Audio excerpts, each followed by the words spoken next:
Here in the National Park Service, our goal and our job is to do our best to preserve the resources in the parks. We have some different challenges in a park like Santa Monica Mountains National Recreation Area than you might in Yosemite or Yellowstone, etc., because we're next to the second largest metropolitan area in the country, Los Angeles. And so because carnivores need a huge amount of space, if any group of animals are going to be especially affected by habitat loss and fragmentation, it's going to be carnivores.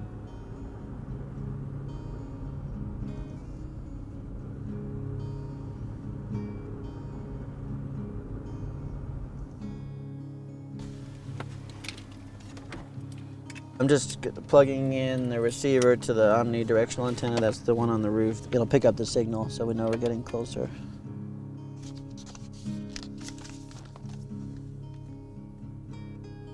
The mountain lions have GPS collars. So we're going to track P13 and her kitten, well, her most recent kitten, P26 right now. But P19 was a previous litter, a previous kitten of hers, and P19 had kittens just this last spring, right in that canyon over there. With the GPS collar, we could actually see how the mountain lions move around. What happens with habitat fragmentation is formerly continuous habitat gets divided up by roads and development and things like that, and so you end up with these smaller patches of habitat, and in those smaller patches you end up with smaller populations. And the problem there is that over time, with a small population, they can lose some of their genetic diversity. You can get inbreeding where more closely related animals are breeding with each other. And in the long run, continually reducing the genetic diversity can result in significant genetic issues and even genetic defects.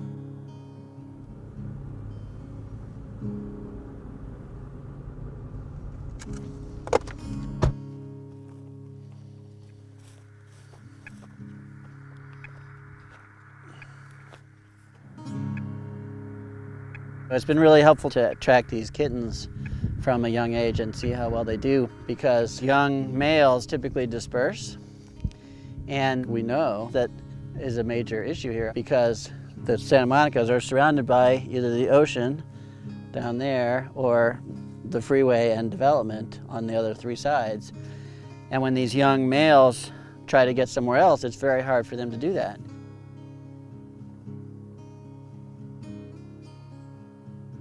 It's critical to know, especially for carnivores that need so much space, whether or not the populations in these natural areas are effectively connected. In other words, whether animals are getting back and forth between them. And so two kinds of data that we're looking at, one movement data and two genetic data, can help us work on things like getting some kind of wildlife crossing under the freeway here.